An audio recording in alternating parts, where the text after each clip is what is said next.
Hello बच्चों, 3D में अभी आपने equation of straight line calculate की थी 2 केसेस में। Number 1 case is a vector form, number 2 case is a scalar form, जिसको हम कार्टेशियन फॉर्म भी बोलते हैं। तो हमने केस किया था line passing through a point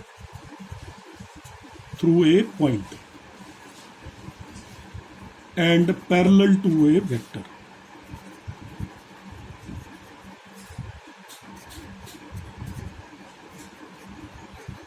तो वो आपने अच्छे से कर ली होगी। देखिए, मैं फिर से मेंशन कर देता हूँ, r is equal to A plus lambda b एक लाइन थी, और इसकी कार्टेशियन फॉर्म थी x minus x one upon a equal to y minus y one upon b equal to z minus z one upon c equal to lambda.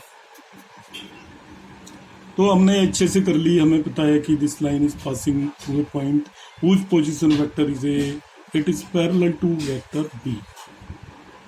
ऐसा दे रखा हो तो this line passing through point x1, y1, z1 and a, b, c are direction ratios of a line parallel to this. तो इससे related पहले के दोनों वीडियोस में हमने डाला है कि आप इसको इसमें कैसे कन्वर्ट करेंगे, इसको इसमें कैसे कन्वर्ट करेंगे। अब मैं जो आज की इस वीडियो में आपको जो बताने वाला हूँ, पहला मैं इक्वेशन ऑफ लाइन बताऊंगा आपको passing through 2 points. Equation of line passing through 2 points अब वो पॉइंट कौन कौन से हैं? पहले केस में उनके पोजीशन वेक्टर दिए हुए हैं, whose पोजीशन वेक्टर आर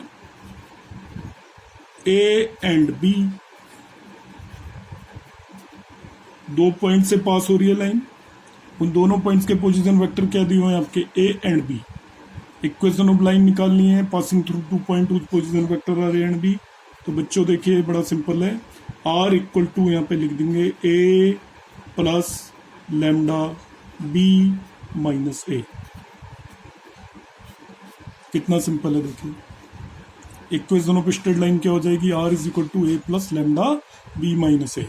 तो ए और बी क्या है? उस लाइन के ऊपर 2 पॉइंट के पोजीशन वेक्टर हैं। समझाता हूं।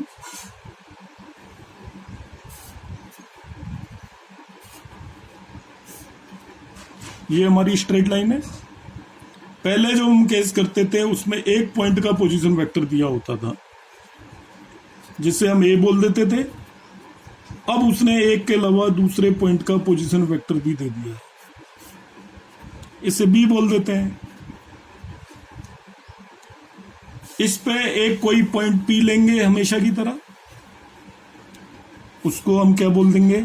उसका पोजीशन वेक्टर आपको पता है, हम आर बोलते हैं। तो उसने क्या कह रखा है? लाइन निकालिए जिसपे एक पॉइंट का पोजीशन वेक्टर ए है, दूसरे पॉइंट का पोजीशन वेक्टर बी है, और एक हम जनरल पॉइंट हमेशा मानते ही हैं लाइन पे, उसका पोजीशन वेक्टर ले लिया आर। और बच्चों देखिए कितना आसान है। ए पी लाइन जो बनी वो ए बी के पैरेलल है। साफ नजर आ रही है? एक ही लाइन है ए पी और ए बी। जो ए पी है वही ए बी है, तो a p parallel to a b हो गया। अब ए पी कैसे निकालेंगे? देखिए, आप सीख चुके हो पीछे के सभी वीडियोस में। ए पी निकालने के लिए position vector of p minus position vector of a, that is r minus a p हो गया। अब इसको ए बी निकालेंगे हम, तो ए बी कैसे निकलेगा? Position vector of b minus position vector of a. Head में से टेल का पोजीशन वेक्टर सब्ट्रैक्ट कर देंगे, तो ये हो गया B minus A. R minus A is parallel to B minus A. तो आप लोगों को ये बताया ही है, जब 2 वेक्टर पैरेलल हो तो कैसे मिलते हैं? इसे हम किसी भी कांस्टेंट से मल्टीप्लाई कर देंगे बी माइनस ए को। तो बच्चों देखिए क्या हुआ, R minus A is equal to lambda B minus A. ये दोनों क्योंकि पैरेलल थी, इसलिए दोनों को इक्वल करने के लिए क्या करना पड़ेगा? इसको किसी भी कांस्टेंट से मल्टीप्लाई कर देंगे। अब आपकी लाइन क्या बन गई? देखिए, R equal to A plus lambda B minus A. अब ये डेरिवेशन अपनी जगह है, ये आपको समझाने के लिए है, मगर क्वेश्चन में आपकी ये चीज़ यूज होगी, तो इसे आप नोट कर लीजिए, लर्न कर लीजिए जब 2 पॉइंट के पोजीशन वेक्टर दे रखे हों। अब इसका दूसरा पार्ट बता देता हूं मैं आपको। ये तो थी वेक्टर इक्वेशन।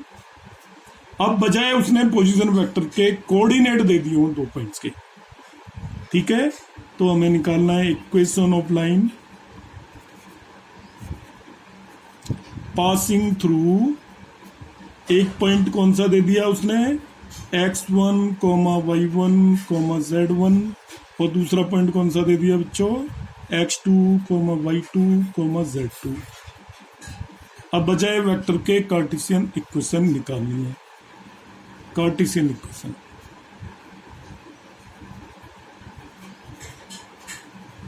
तो कार्टेशियन इक्वेशन हो जाएगी x माइनस x1 पहला पॉइंट लीजिए, अपॉन x2 माइनस x1, दोनों x कोऑर्डिनेट का डिफरेंस, फिर आएगा y minus y1 upon y2 minus y1, दोनों y कोऑर्डिनेट का difference, is equal to z minus z1 upon z2 minus z1 equal to lambda. ये आपकी equation of straight line आ गई पासिंग थ्रू 2 पॉइंट्स। इसको इसमें और इसको इसमें कन्वर्ट वैसे ही करेंगे जैसे मैंने पहले आपको passing through 1 point and parallel to a line case में करवाया हुआ है। अभी आपने सीधा सीधा अप्लाई कर देना, सीधा सीधा अप्लाई कर देना है, समझाने के लिए बताता हूं।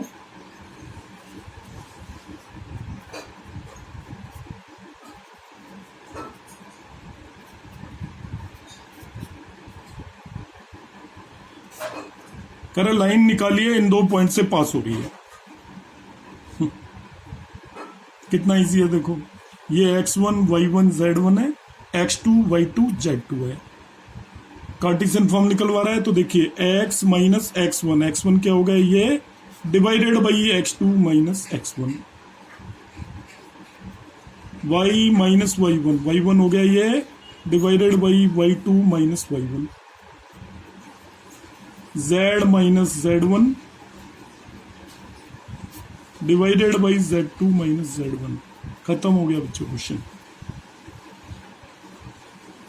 कितना इजी है, वेक्टर फॉर्म में निकालनी होती बाई दी वे इसी से ही। अभी कह दिया सीधा इसे वेक्टर फॉर्म में निकालो, 2 पॉइंट से पास हो गए। तो बच्चों ए कैसे पता चलेगा, देखो इससे जो वेक्टर मिलेगा वो ए होगा। वेक्टर फॉर्म कौन सी है हमारी, आपने फॉर्मूला लर्न किया, R is equal to A plus lambda B minus A. अब आप कहोगे ए और बी पता करते हैं हम जल्दी से, तो देखिए ए कितना जल्दी से पता कर लिया हमने। ए का जो भी पोजीशन वेक्टर होगा, तो कोऑर्डिनेट दे रखे हो तो पोजीशन वेक्टर कैसे निकालते हैं, कोऑर्डिनेट एक्स कोऑर्डिनेट के साथ आई, वाई कोऑर्डिनेट के साथ जे और जेड कोऑर्डिनेट के साथ के लगा देंगे। कितना इजी है।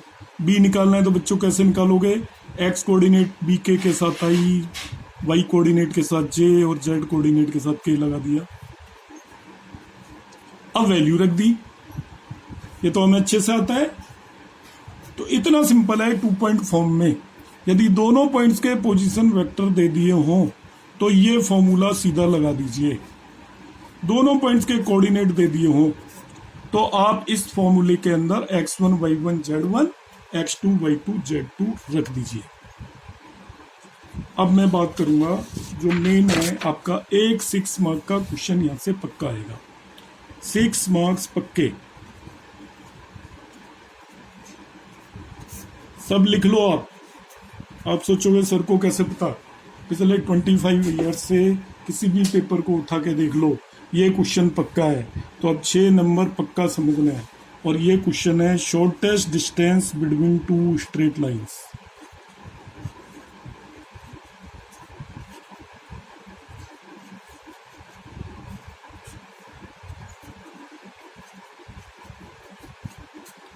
स्ट्रेट लाइंस,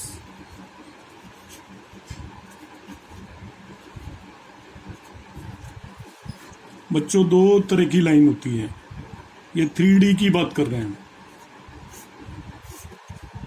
2D में लाइन या तो पैरेलल होगी, 2D में 2 डायमेंशन में या तो लाइन पैरेलल होंगी, पैरेलल नहीं होंगी तो वो इंटरसेक्टिंग होंगी। तो 2D में दो ही तरह की लाइन होती है, आइदर दे आर पैरेलल और they are intersecting.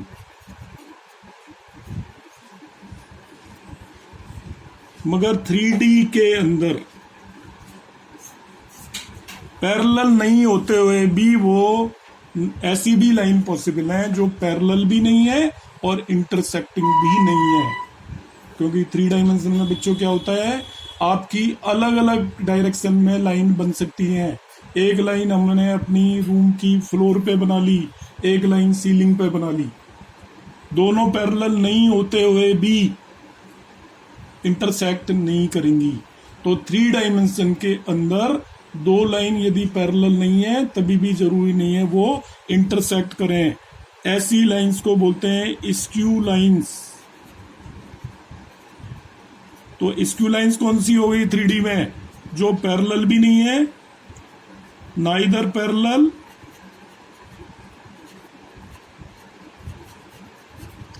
Nor intersecting.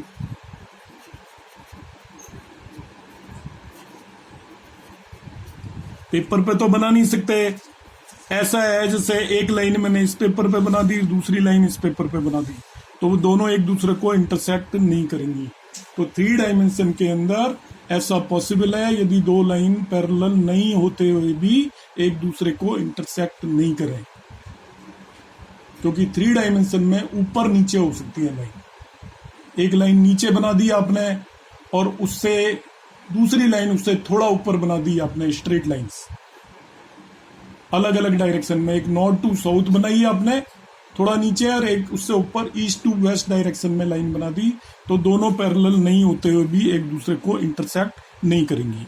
ऐसी लाइन को स्क्यू लाइंस बोलते हैं। स्क्यू लाइंस की डेफिनेशन भी एग्जाम में आ जाती है। So line which are neither parallel nor intersecting are called skew lines. अब इनके बीच की देखिए डिस्टेंस कैसे निकालेंगे। लाइन, एक लाइन की इक्वेशन दे रखी है r is equal to a1 plus lambda b1। a1 और b1 का मतलब आपको पता है, it is passing through a point whose position vector is a1 and parallel to vector b1। एक दूसरी लाइन दे रखी है r is equal to a2 plus lambda b2। अब शॉर्टेस्ट डिस्टेंस निकालनी है बच्चों इनके बीच की, शॉर्टेस्ट डिस्टेंस।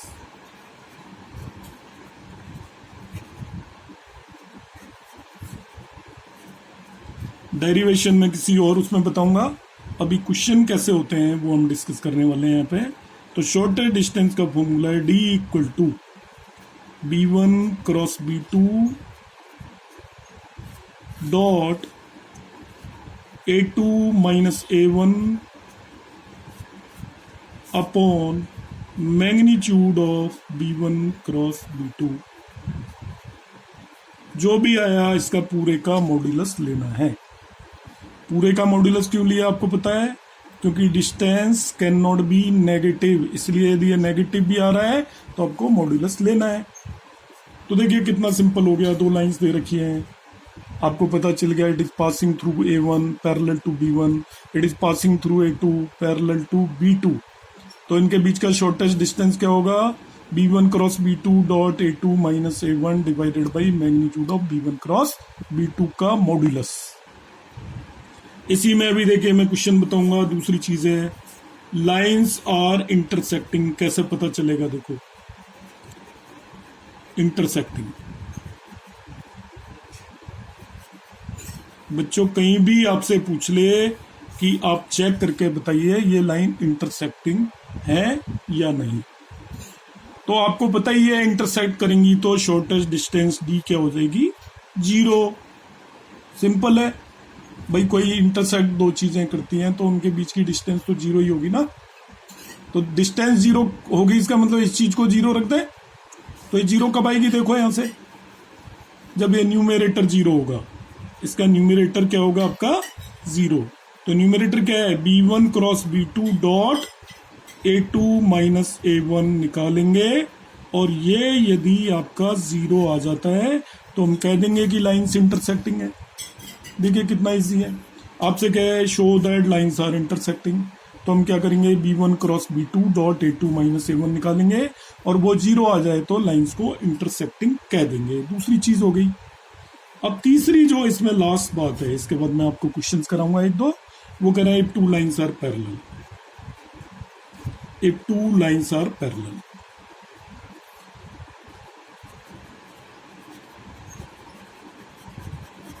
अब उनके बीच की वो डिस्टेंस निकलवाना चाहता है। तो पहले तो पहचानेंगे कैसे पैरेलल हैं। तो देखिए पहली लाइन लिखी मैंने, R equal to A1 plus lambda B,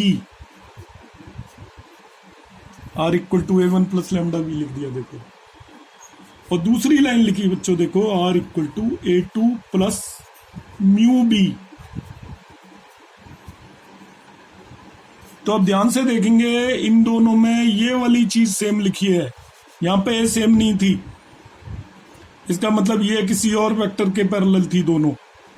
मगर यहाँ पे क्या हुआ, ध्यान से समझें, ये वाली लाइन भी वेक्टर बी के पैरेलल है, ये वाली लाइन भी वेक्टर बी के पैरेलल है। अब सपोज ये मेरा वेक्टर बी है, तो पहली वाली लाइन भी इसके पैरेलल है और दूसरी वाली लाइन भी इसके पैरेलल है, तो ये दोनों एक दूसरे के पैरेलल हो जाएंगी।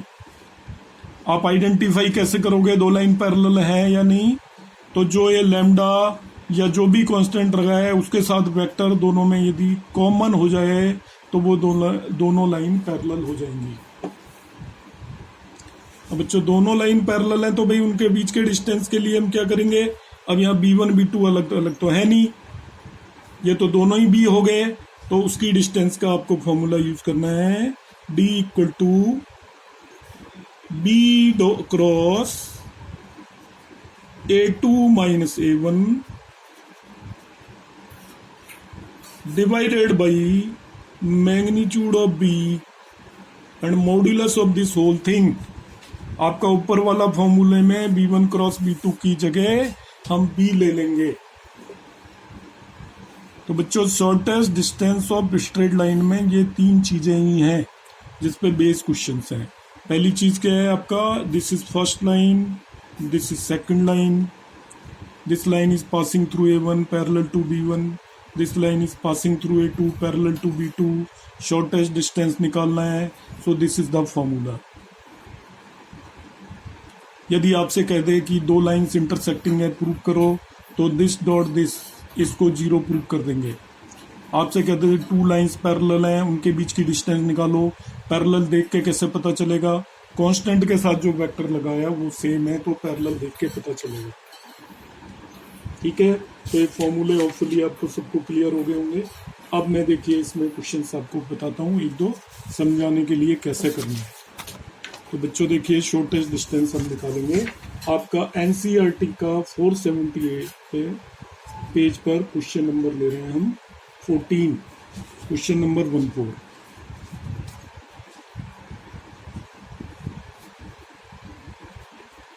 ध्यान से समझिएगा। 14 क्वेश्चन है, कह रहा है इनके बीच की शॉर्टेस्ट डिस्टेंस निकालो। R equal to I plus 2J plus 3K plus lambda I। पूरा क्वेश्चन ध्यान से देख लेना, आपको बिल्कुल क्लियर हो जाएगा।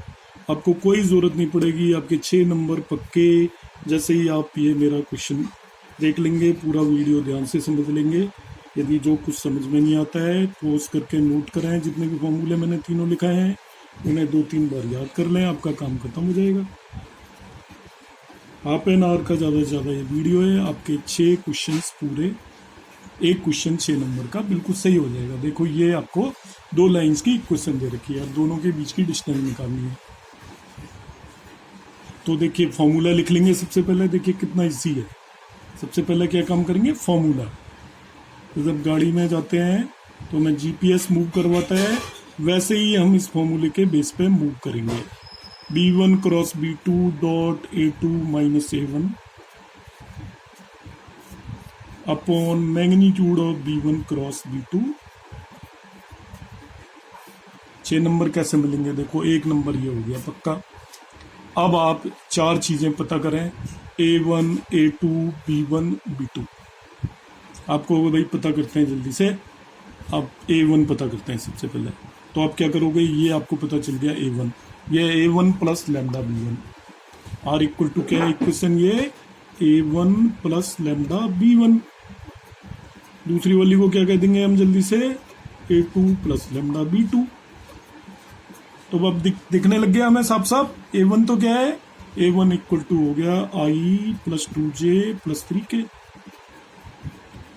आपने कहा चलो ये भी हो गया, अब A2 भी लिख लेते हैं हम। A2 भी पता चल गया क्योंकि A2 भी चाहिए यहाँ पे, तो A2 हमें पता चला। दूसरी वाली लाइन जिससे पास हो रही है ये A2 हो गया 4I plus 5J plus 6K। चलो एक काम हो गया, A1 A2 पता चल गया। अब आपको B1 क्रॉस B2 निकालना है, तो बच्चों फटाफट B1 लिख दीजिए। ये लैम्डा के साथ जो आ रहा है वो B1 है, तो B1 लिखा हमने I minus 3J plus 2K। आपको हम तो B2 भी लिख देते हैं जल्दी से, जो म्यू के साथ आ रहा है ये B2 है, तो B2 हो गया आपका 2I plus 3J plus K। अब जो इक्वेशंस थी उससे हमने सब चीज़ों को पहचान लिया, आइडेंटिफाई कर लिया जो इस फॉर्मूले में चाहिए। अब फॉर्मूले में क्या क्या निकालना है ध्यान से देखिए। आपको A2 माइनस A1 निकालना है, निकालते हैं A2 माइनस A1। तो A2 माइनस A1 कैसे निकालते हैं बच्चे, I के कोफिशिएंट को सब्ट्रैक्ट करो, 4I में से I सब्ट्रैक्ट किया 3I आ गया। J के कोफिशिएंट को सब्ट्रैक्ट करो, 5J में से 2J किया 3J आ गया। K के कोफिशिएंट को सब्ट्रैक्ट करो, 6K में से 3K को सब्ट्रैक्ट किया, देखिए 3K आ गया। A2 माइनस A1 भी आ गया आपको, चलो ये भी आ गया अब हमारे पास। अब हमें B1 क्रॉस B2 चाहिए, तो देख बच्चों B1 क्रॉस B2 कैसे निकालते हैं, B1 क्रॉस B2 हम निकालते हैं डिटरमिनेंट मेथड से। पहले IJ लिखेंगे, अब सबसे पहले B1 के कोफिशिएंट लिखेंगे यहाँ पे 1 माइनस 3 एंड 2। अब B2 के कोफिशिएंट लिखेंगे 2 3 एंड 1। तो B1 क्रॉस B2 क्या आएगा, डिटरमिनेंट सोल्व करेंगे I into this minus this into this, आप सबको आता है ये, तो ये माइनस 9 हो गया। Minus J into this minus this into this minus 3 हो गया। आपको सबको आता है इसलिए मैं इसमें टाइम नहीं खराब कर रहा हूँ आपका। K into this plus this into this 3 plus 6 9 आ गया। तो अब इकट्ठा किया हमने, क्या है ये minus 9I plus 3J plus 9K। तो बच्चों B1 क्रॉस B2 भी मिल गया। अब आप क्या कहोगे, भाई ये भी निकाल दिया, ये भी निकाल दिया, ये और निकालना है। ये क्या है आपका magnitude of B1 cross B2। तो मैग्नीट्यूड बच्चों कैसे निकालते हैं हम, इट इज इक्वल टू आएगा under root of coefficient of x I square 81 plus coefficient of J square 9 plus coefficient of K square 81। तो ये कितना आ गया कैलकुलेट कर लेते हैं, अंडर रूट ऑफ 171 आ गया।